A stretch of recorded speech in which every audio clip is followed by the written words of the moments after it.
Hello and welcome back to Tommy's Top Picks. We got some Uprising spoilers, so Oh yeah. I need to talk about these. So they were popping up around like midnight last night, and a chain of them came in. I'm sure we'll get more today, but I have a pro quest to do later today, so I figured we would get a video up now and talk about the ones that are out now, and hopefully none come out while we're actually recording the video. So yeah, do you want to jump right in, John? John's Yeah, here. let's do it. Let's do it. Yeah. How's it going? You pumped? You excited I'm for super Uprising? excited. can I was like tell. really tired, and I forgot that they were coming at midnight, and then they came, and then I did not sleep. So Yeah, I didn't realize that many were gonna hit at midnight. I actually didn't see these till this yeah, I thought it morning, was gonna be but like one or two, but yeah, there's a lot, and we have more coming today. From what I saw on Twitter, at around 7 o'clock Eastern Standard Time, it starts. I think maybe six in the starts, evening. and Okay. then yeah, like 6:37 or something like that, or maybe 7:38, something like that. So we should be seeing some more cards later today. Very Cool. exciting. Cool. Yeah. So breaking point. Yeah. This is our first hint. It is a promo, right? So Yeah, we don't know so we where don't it have the fits in number. the card grid, which is super important to me for figuring out where things are, as you know if you've listened to my content. So new feature, Rupture. What do you think? Scary. It is scary Because And it just means that like, 4 chain link attacks are just gonna be common now. that wide is here. Yeah. Wide is here and is coming in hard. Especially in limited. Like it's just gonna be a wide. I feel like Wide limited is scary. yeah. But Yeah. we'll get into it why I don't think it's actually that scary. We'll see. Yeah. So draconic action. All this is preliminary. We don't see all the cards yet. This is just first impression. So it's a draconic So this action. is with the TCG player bundle, right? Yeah, I believe that's where this one came out. Yeah. So it's an action for both Dromai and Fae. I may be saying their names wrong, but that's what I'm going to say. The ninja and the illusionist, right? And so the idea that either one is going to have a chain link of 4 or higher, right. Yeah. definitely harkens back to attacking with 5 auras, right? Feels very much like that for the illusionist side, and then just being ninja, doing ninja things. So that's fine. And then when it hits a hero, destroy all cards in their arsenal. Now, if you remember, the freeze cards we got revealed on Icelander had several arsenal targeting things. Right. So now both sides are targeting arsenal, which is very interesting. And I think we're going to see, I'm not sure exactly why that is. Is that to try to limit Lexi's power into this meta? Is it to try to limit Icelander with her blue and arsenal things? I think it's just trying to make it fair. I guess, but that's the thing. Like Icelander has several ice cards that target Arsenal as well. Right. Yeah. The whole freeze mechanic and such. So are those ice or are those ice wizard cards?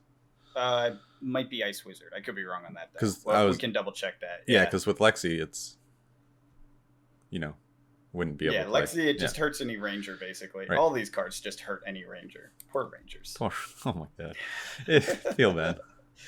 They'll never get their day. No, they will. They will. They absolutely will.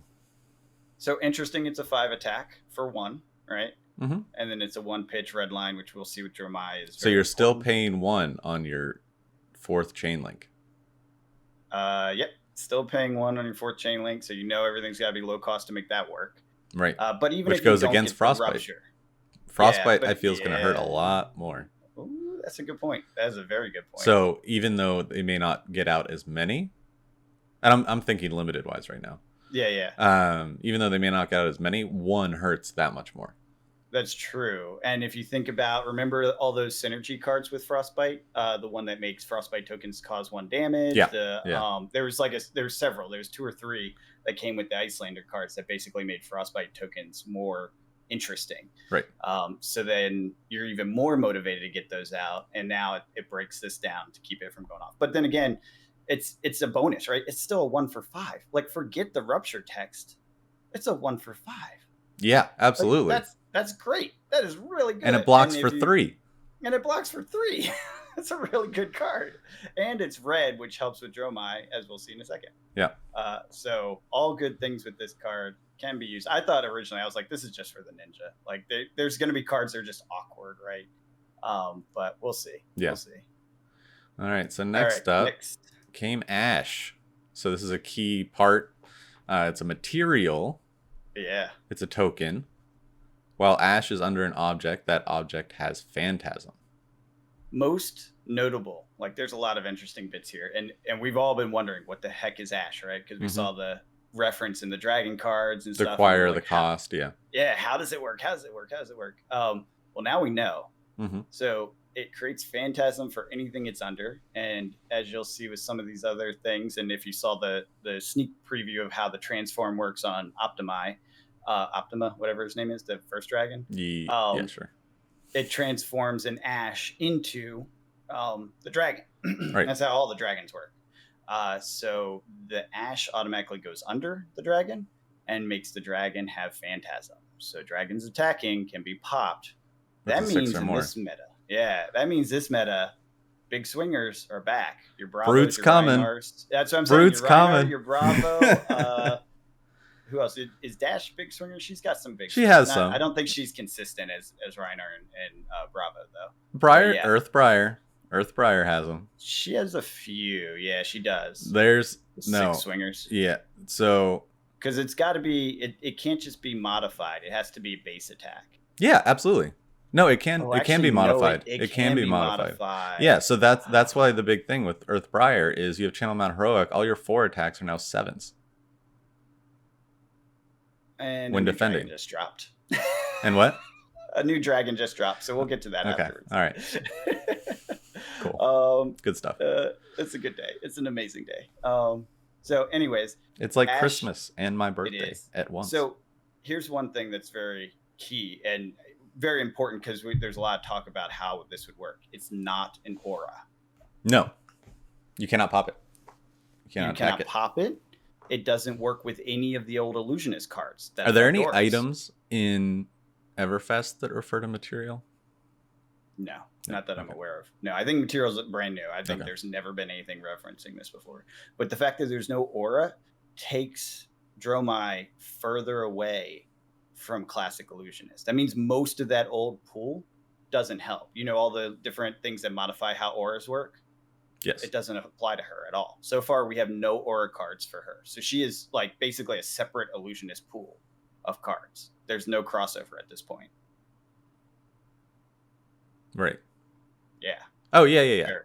Very interesting. Very interesting. Now, she could run Spectral Shields. Sure. She could run things like that, then give those some value. But the balance of that with the dragon mechanic seems very difficult to pull off. It can help you go wide, though. Like, what's that Everfest? Wasn't there an Everfest one? It's like an instant create 3 Spectral Shields. That wasn't Everfest. That was Monarch, yeah. Okay. I'm pretty sure. Well, that one, I could see that going in. It could, except it costs like 3. It's expensive, and she plays red. Oh, so, true. Yeah, maybe not. Now, granted, you pay the 3 red, you use the 1 card, that's your whole hand, but you also now just created 3 Ash, right? Right. Which is useful for creating the dragons. I don't know if you want to do that often, because I think the 1 at a time thing works well, just based on what we've seen so far. Obviously, all this is subject to change should they come out with something that's like, everything's an aura that's an ally. Yeah, right. That would just break everything. But yeah. So anyways, it's very interesting that Ash is not any type of aura. None of those anti-aura cards work against it. You know, or the allies as far as we can see so far. And same with none of those enhancing things that, you know, Prism was so fond of using, the ones that like add +1 damage, or when you pop it, it gives you damage, or, you know, we had so many built up. It's like, you know what this makes me think? Mirage or whatever her name is, the generic Illusionist is coming. Okay. Because all those cards help with that kind of stuff and does not at all help dromai. Right. So there's like all this hint about aura stuff, and dromai so far has no auras. So there's another Illusionist that has to be coming. Yeah, I can see that.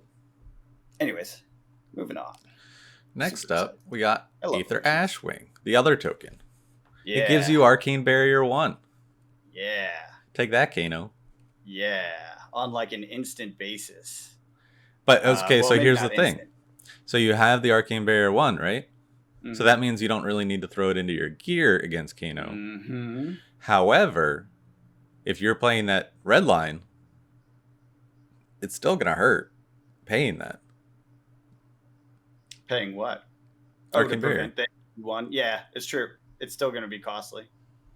Yeah. But it does free up your equipment, potentially. It does. It does. And maybe your equipment ends up being like those resource types equipments, crack and get 3, sort of thing. Yeah. So that you can just AV out, stuff like that. Although I Right. think those are all actions, aren't they? So you couldn't do it on their turn.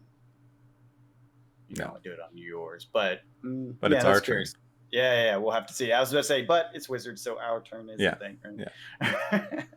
Yeah. Most interesting about this, it has 1 health and 1 attack. We've already seen cards that modify their attack value. So I think... do we know if there's run-through damage, like trample? Not that I'm aware of. I haven't seen anything about that yet. Right. I'm just curious. One thing, yeah, me too. Well, there is trample because if you defend something, right, any leftover goes through it, right, and hits the hero. Or are you talking about if you're attacking the ally? Yeah, like say someone was attacking my Aether Ashwing for 3. No. Would I take 2? No. Okay. No. Just that. That's what I was thinking.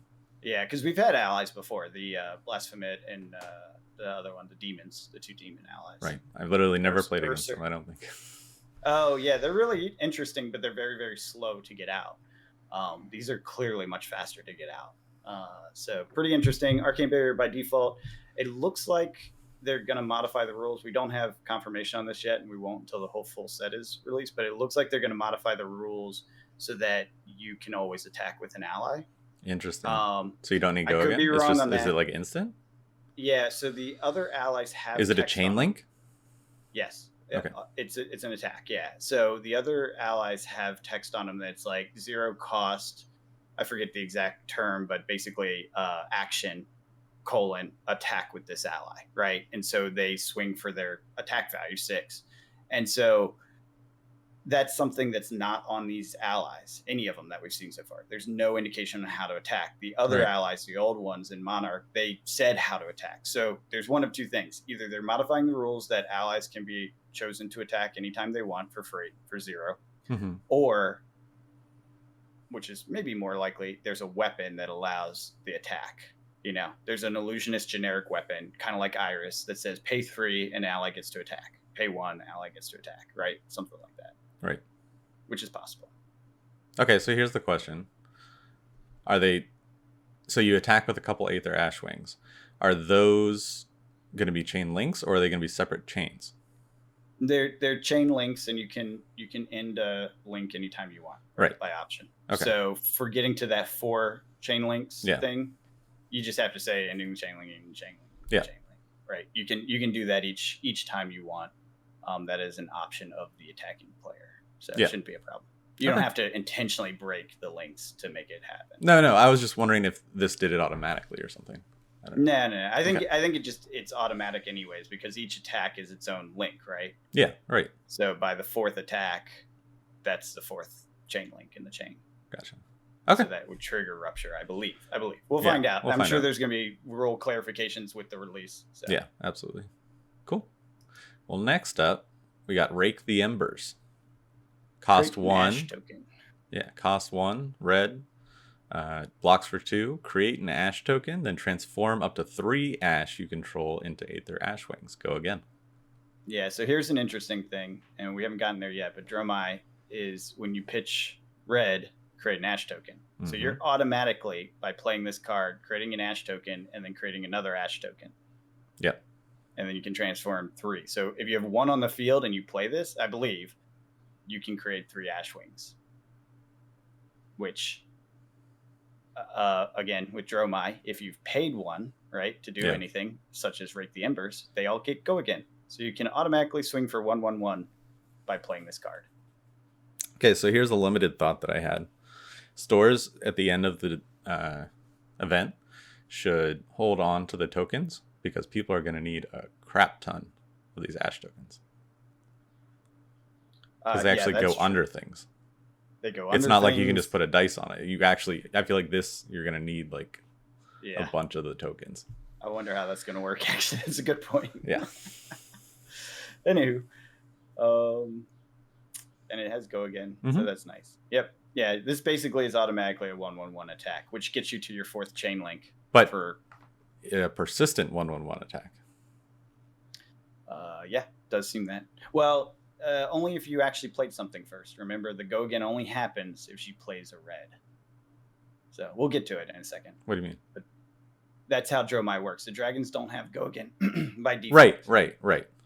Yeah, so it's not a persistent 1/1 attack, right? It's a persistent 3 arcane barrier. That's what it is. Okay. The attack factor is variable based on what you actually do in the turn. Okay. So I guess then, yeah. Okay, I got you. Yeah. Let's get to dromai, and then we'll talk about it again. Silken Form. This one's cool. Common illusionist equipment, arms. Instant destroy Silken Form. Transform target ash you control into an Aether Ashwing. And it has Quell 1, so we have a new word, Quell. If your hero would be dealt arcane damage, you may pay 1 to prevent 1 of that damage. If you do, destroy Silken Form at the beginning of the end phase. So you said something wrong there. It's not arcane damage. It's any damage. Prevent 1. Oh.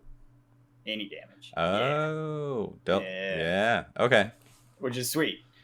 First off, I love this freaking art, and I want it in cold foil. So absolutely. Look at that. That's going to be so awesome in cold foil. Cannot wait. Anyways, so interesting mechanics on this, right? If you would be dealt damage, you stop it if you pay 1, right? Now remember, on her, if you pay 1, if you pay a red, you get go again on your dragons. So you're automatically, by doing this, you've just activated your dragon attack mode. Yes. Right? So you prevent 1 damage, you pay 1, you've activated dragon attack mode, and it gets destroyed at the end phase, which means instead you activate the instant ability. Yep, that's just the turn you use Destroy it. Yeah, exactly. Yeah. It means, okay, I'm blocking 1 and I'm making another dragon, and they all have go again this turn. That's what this does. Yep. That's great. I love it. That's actually really, I'm really surprised it's a common, but. Yeah, it's really good. They said they were trying to slow down this the game with these sets, and I'm feeling like it's really fast. Yeah. We'll see though. This is legal in commoner. Yeah, it is. Oh my god. Just saying. Commoner might be just saying. Oh my god. Well, we may have a new maximum hero for commoner. We'll see. We don't know what the other heroes are like yet. Yeah. So next up, we got billowing mirage. Cost 1, red. Whenever you attack with Billowing Mirage, transform up to 1 ash you control into an Aetherwing, go again, and it is swinging for 3 and it blocks 3. Yeah. This one kind of disappointing just because it's a 3 swing, so you're not over the top on the break point, but you're going to get a dragon, and you're going to be able to go again on the dragons. So you do have additional damage coming in. It's just as 1, 1, 1, or whatever number of dragons you have. Right. But I think the attack point isn't as... or the break point isn't as critical because it's not on hit. It's just it happens. It's true. And so, and then it's transform regardless. Yeah. Right. And so then they either are taking 3 damage or they're losing a card from their hand. So yeah. Or that's pretty. Can you block with multiple allies? No, as far as we know, you can't block with allies at all. Okay, but if it's which is but you can block. So they come in with 3. Do I block with the 1 dragon, and then it dies, and then the 2 damage just goes nowhere? Well, you can't block with the dragon. The Ashwing? Yes, correct. Oh, they have to be targeted. Yes. Okay. Exactly. Yeah. There's no. It's not magic. They don't sit on the field. They're not in between you and them. It's only if you target them, you kill them. Otherwise, not. Gotcha. So there's no break point on this. Again, like you said, the effect goes off either way. I think you're right. You block this. You lose the 1 card from hand because this is automatically setting up go again on whatever Ashwings they have out, and they're going to have at least 1 out. Right. So that's going to swing in for another 1, and you're just going to have to take that 1 unless you have an easy way to stop 1, or lose more cards from hand for 1 damage, which sucks. Right. It's a tough one. But it does block for 3, so that's pretty nice. Yeah, absolutely. Next up, we got dromai. The more we read this, the more I'm thinking the weapon makes them attack, and it costs 1. Otherwise, those Ashwings are going to get out of control. Yep. Whenever you pitch a red... Do you want to read this one? No, go ahead. Whenever you pitch a red card, create an ash token. If you have played a red card this turn, dragons you control have go again while attacking. Yeah, so all those cards we just described. Yeah. Oh, sorry. If an attacking dragon dies before chain link resolution, you don't go again. Yep. So, just a couple questions I have about that last bit of text. Yeah. How does that end up working? I mean, Phantasm obviously pops them, but that already says you don't get go again. But how does it die before chain link resolution? Can you instant target a dragon on the stack that's attacking? Yeah, I assume right? so. Yeah. And then does the damage go off? Kano but doing he doesn't Kano get things. go again? Yeah, that's what I'm thinking. Or Icelander instant. Right. There's instant damage Yeah. with Icelander, Right. That's a good question. I'm curious how that ends up playing out because that's And definitely Icelander's weapon, unless she gets a new one, but the previous one does 1 damage. Does 1 damage. Yeah. Ew, gross. And Ice Ball, any of the blues from Arsenal are instant arcane damage, like 3, 4, 5 type damage. Right. Yeah, that's gross. So she's got a lot of ways to just like hit something that's coming at her. I'm curious how that all plays out in the interactions. Does the damage still go through because she didn't block it, but no go again? Right. So is there now multiple ways to just kill the chain, which seems like a good thing to do to disrupt Dromai?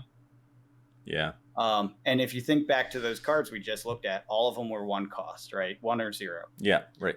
So with each one of those cards, when you're playing them to get Ash into dragons, to do all those different things we talked about, you're paying 1, so you get this activation of go again on dragons. Right. If you played a red card this turn, it activates it, right? Does it? Okay. And it creates an Ash token. Can you pitch another one and activate it again? Because it's not a once per turn effect. It says whenever you pitch a red card. That's just create an Ash token. Right. So you pitch 1 to create an Ash token. Right. If you played a red card, which most of those were red cards this turn, dragons you control have go again while attacking. That's it. Period. It doesn't say it affects all. Okay. You don't have to do it multiple times. Right. So if you play 1 red card in a turn, all your dragons have go again. But if the attacking one dies, it stops. It does stop. Yeah. And same with Phantasm. If you block with a 6+, it Phantasms out. And it stops. Right. Because it go again doesn't trigger. Yeah. Okay. So, interesting. Disruption on her is going to be key. Yeah. I think she definitely keeps the illusionist game style of overwhelm and basically kill me before I make a board state that is unwinnable. Yep. Yeah. That is the thing that illusionist seems to be like themed on. You're right about that.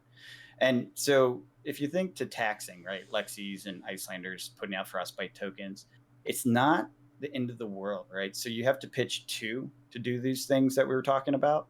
And now by pitching 2, you have 2 Ash tokens created instead of just 1, right? So the tax actually almost helps you build your resources. And then you get a card out that flips 3 or 4 Ashes into Aether Wings, right? Yeah.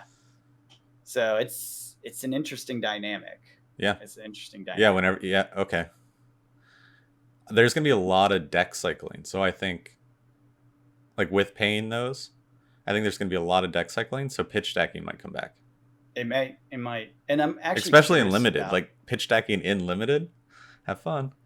Yeah. Yeah. Good luck. Yeah. What did I put in my deck? Oh yeah. Yeah, exactly. What cards did I have? Like it's one thing when you like play the same deck over and over again. Sure. Yeah. Yeah. It'll be hard and limited. So something else to think about. So far, we have no info or text on Ash being destroyed. Right. So when you transform, you put an Ash under the dragon you created, right? Yeah. And Ash stays there. Yeah. If the dragon dies, I think the Ash stays on the board state. There's nothing that says it gets discarded with it. And it's not destroyed to create it. So that means Aether Wing, you can just keep cycling them in as long as you have something to create them, right? Right. So the real bottleneck is cards that create dragons or allow for transformation, not the Ash itself. I think you're going to have a ton of Ash on the board. Yeah, that's what I was talking about with the tokens. Yeah, you're going to need a lot of tokens. Assuming they don't get destroyed. If there's a rule that says when the dragon dies, any Ash tokens go with it, then that would be it. But we have seen nothing of that so far. So I bet you there's something. It would make sense in my mind that it's like used up, right? But so far, it's Ash. It's already used up before it's. I agree, and that's part of that board state build thing, get to epic thing where it's like I have a ton of them and I can just like make waves of dragons come at your face. Feels very Dragon Illusionist to me. Yeah, absolutely. Anyways, Cool. But does have the standard 4 intellect, 40 health. So Yeah, nothing special on that front. nope. So let's go to Lava Burst. 0 cost, red, Rupture again. So if Lava Burst is played as Chainlink 4 or higher, it gains +3. So you're coming in for 5 for free. Yep. Blocks 3. It's a red, And what you want. pitch is red, which is lovely. Can work for both the Draconic characters. Yep. Because it is just the Draconic one downside attack to this is you're not paying 1, right? You almost want things that cost 1 with. But maybe by Chainlink 4 or higher, you don't have 1 to pay. That's true. And frankly, like, yeah, that's true. So this is like your, I paid my thing, or I made the Aether Wings, I attacked with it, and then I come in at the end with Lava Burst. With a 5, yeah. Because Rupture is always going to be like the last attack or the second, at least probably the last attack for most turns. You would want to try for it at least, but obviously. And with your finisher costing 0, it makes things easier because then you're not. It's a better finisher. Yeah. The other one you might sack Rupture to play it first to give the dragons go again. You know what I'm saying? So this one you don't have that option. It has to be at the end, right? Or pitch. Yeah. Those are your options. So at least for dromai. Ben blocks for 3. I cannot wait to see Faye. Yeah. How's he gonna work? That. Is he gonna play with Ash too? What does he do? Oh. Yeah. Anyways. Next up, we got Skittering Sands. Transform target Ash you control into an Aether Ashwing. It gains +3 attack until end of turn. Create an Aether Ashwing token and put the Ash under it. Go again. Blocks for 2. Cost 0. So this is one of those important cards we were talking about. You got to have these in your deck or your Ash doesn't do jack. It does create a little bit of a setup dynamic with the Ash, right? You got to build those up and then you transform them. There's a timing component to it, but it doesn't seem too hard based on what we've seen. Also, this seems to indicate, because it's +3 till end of turn, the second you create an Ashwing, you're able to attack with it. Now, be it the weapon or be it just a generic rule that says it costs 0 and you can attack with an ally.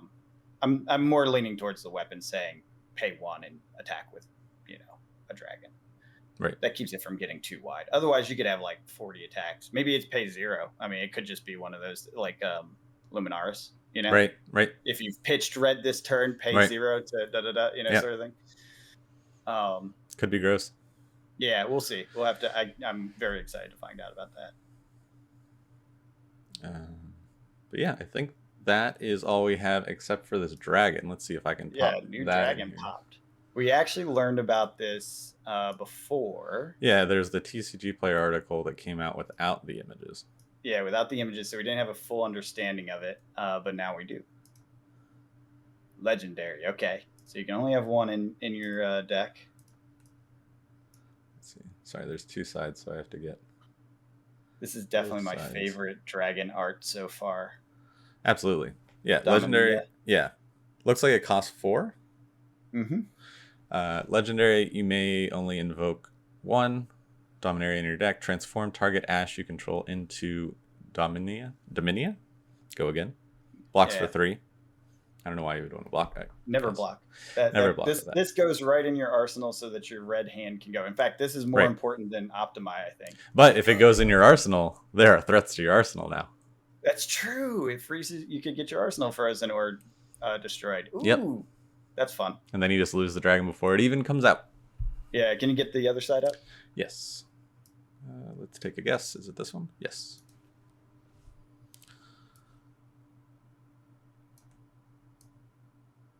So this is what happens once you transform it. You put the Ash under it, and you pay the 4, and it transforms. You do get go again. So now you have this dragon on the field. Theoretically, you can attack with immediately. Whenever it attacks a hero. It attacks a hero, reveal the top card of your deck. If it's a red card, look at their hand and banish a card from it. Yeah, before they get to block. So you can destroy their blocking card, or you can take out the card that's going to let them do things that is important to kill this. Yeah. It has 4 health, so it's a break point just to kill it. You have to get over the break point just to kill it. And I don't know, you probably don't know because you never played allies, but one of the rules of allies, they go back to full health every turn. Oh, no. Yeah, so it's like you have to hit that amount of damage. That was so hard about the demons. I think they had 6 health. Wow. So you had to do 6 health in a turn, which is not the easiest thing to do, right? So 4 is a challenge, not the end of the world, but a challenge. Right. And it swings for 4 over the break point, making it a pain. 2-card blocker, card and equipment. Yeah. Or defense reaction. Defense reaction. And one card down because they just banished it. Sink Below's coming back. I mean, and then it removes it from your hand. Yeah. True. Oh, yeah. Fair enough. Not to Arsenal, though, but then we froze your Arsenal or destroyed your Arsenal. Like, good God. Yeah. That's fun. This can get gross. Yeah, I'm hyped. I love it. Cool. So we are caught up on spoilers, I believe. Yep. Let me just double. Yep. So, okay. So then here's a question. How do you sleeve this if it's double-sided? Are you just going to be... Well, this is a kind of a token if you think about it, this side. Whatever. So you're going to have this off to the side and have the playable in. What do you mean? Well, actually, you're right. How do you sleeve it? You don't. But it's in your deck. Yeah, you deal with it. I don't know. Breaking things. You kind of know what the front is, right? Costs 4, so you could leave this side face out as the kind of token that ends up out. Costs 4. I mean, I don't know. There's no easy way. Yeah, that's awkward. You're just gonna unsleeve and flip it over? No. Have extras. People will have extras on the side. It will be treated like a token on the side. That's the only thing I can think of. Yeah. Okay. All right. But it's a majestic, so you don't want... Right, yeah, I know. You're going to have to pay a lot. And there's going to be like the Marvel version of it. Oh, yeah. So like... You're not going to want to unsleeve that. No. Okay. Well... Tommy's like, I am now officially offended. Triggered. Yeah. We'll see. Yeah, I guess you... I don't know. Teach their own. So now that we know a little bit about dromai, let's just real quick. We don't have to bring up the image, but you remember Optimi, how they revealed with the Marvel thing? Yeah. So pretty interesting. Something to think about. So Optimi seems super sick and powerful because when you attack with it, you reveal the top 2 or 3 cards. If they're red, then you do 2 times that much in arcane damage, right? Yeah. So it's just auto arcane damage off the top, which seems like a powerhouse and disgusting. Absolutely. But when you want to actually get that out, it costs 6. If you're running a red line deck, you can't pay for it. You just can't. So you're going to put blues in and risk all these things that trigger off of red just to get that dragon out? How does that work? Maybe it's like how Kasai works, like Blood on Her Hands, where you have a piece of equipment that pops and helps. Actually, yes. Like Anything for the one that pops for resources, multiple resources. Like I don't think energy potion. Red energy potion. Yeah, that's a good one. Energy potion in red is blue. They could come out with like a red, like something like there could be another potion card, like a dragon potion, or that's true. Yeah, it could be a potion. Definitely any of the gear. Was it blood drop thing? Take an action, break it, get 3 resources or something like that. Blood tier. There's several armor pieces that give you resources. So you pop them, you get resources. Right. You could do that. Because how many turns are you actually going to need that many resources? Just the dragon turn. Right. Just and the so time why trying to bring the dragon out? Yeah. Why throw in a bunch of blues to risk screwing everything else? Yeah. And then equipment's it's constant, like you have it. Yeah, so that's a good point. Still rough. Still tough. Not the easiest to get out. But it has 6 health. So to kill it, something has to hit it for 6 in a single turn. Right. 4. Wow. No. The other one. The other one has 6. Yeah, it has 6. It swings for 6. It has 6 health. And when you attack with it, you reveal the top 3 cards of your deck. If they're all red, you do 6 arcane damage before the attack starts. Okay, yeah. It's disgusting. Yeah. It's powerful. It's also going to be a pain in the ass to get out. So Right. It's one of those things. I don't know if it's enough of a pain in the ass to get out, though. Yeah, depending on the equipment, it may not be. Yeah, if you have the right equipment on, and you're just like, I save all this equipment for my dragon hand. Yeah. Gross. Very gross. Yeah, I'm here for it. Yeah, I'm loving this. So far, so good. Illusionist so far, it looks like has 43 cards based on where the Ash token is. It's card number 43. And then we have dromai is 01. We got a spreadsheet. Yeah, I'm working on a spreadsheet here. I'll definitely release more details. You guys have seen this. I've put out what I had before. We don't really know about Draconic or Drakai Ninja. I'm just making that part up. And then we do have some info on the actions. And then the ice stuff everyone's seen already. So, yep, working on a spreadsheet. 226 cards. It is awkward, though. If you look at the section after Illusionist, question marks, Yeah. Drakai Ninja, it's very odd, like, spacing. I'm not sure how there's going to be enough ninja cards the way it's set up. I mean, I could be just wrong on how it's working. So 43, 88. Yeah, it's possible that it goes all the way to like 85. Right. It's still less than the Illusionist. Maybe you don't need the Ash token. Because, well, ice starts at 102. Draconic Ninja doesn't use Ash, does it? Yeah, I think it does. It's an Illusionist card. No. Ash. Double check. I could be wrong on that. No, Draconic Ash is Illusionist token. So the ninja doesn't use Ash. Interesting. Yeah. Or so there's some cool stuff. I mean, maybe there's a Ash token that's a Draconic Ninja token and does something different. What maybe Draconic Ninja uses like Ember or something like fire. Yeah. Could be. Oh, what? That's exciting. Questions. I know, always builds up the hype. Cool. Well, anything else we want to talk about before we wrap up? I'm super excited. I can't wait to see more cards. But later today. Yep. But nope, if I'm in, nothing. Yeah. So my ProQuest starts at 1, so I need to start going and getting ready. And I'll be running a version of Zach Bunn from Team Covenant's Earth Briar list. I'm having a super fun time with it. We'll see how it goes. Not expecting much. Don't expect much, but I will try. Do you know how many people are registered? I know someone registered last night, and when they registered, there were 3 spots left. So what did we have there before? 60 something? No, I think it was like 32. Something. 32. I can't remember what the max was. So it's 32. All right. Should be fun.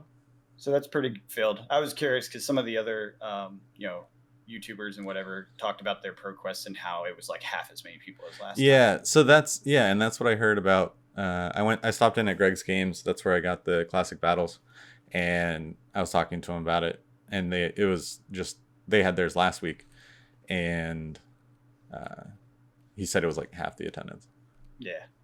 It's we talked about all the reasons. It makes sense. Right. I mean, who's going to France? Like this is basically this is a tournament for a gold cold foil. Yep. That's what this is.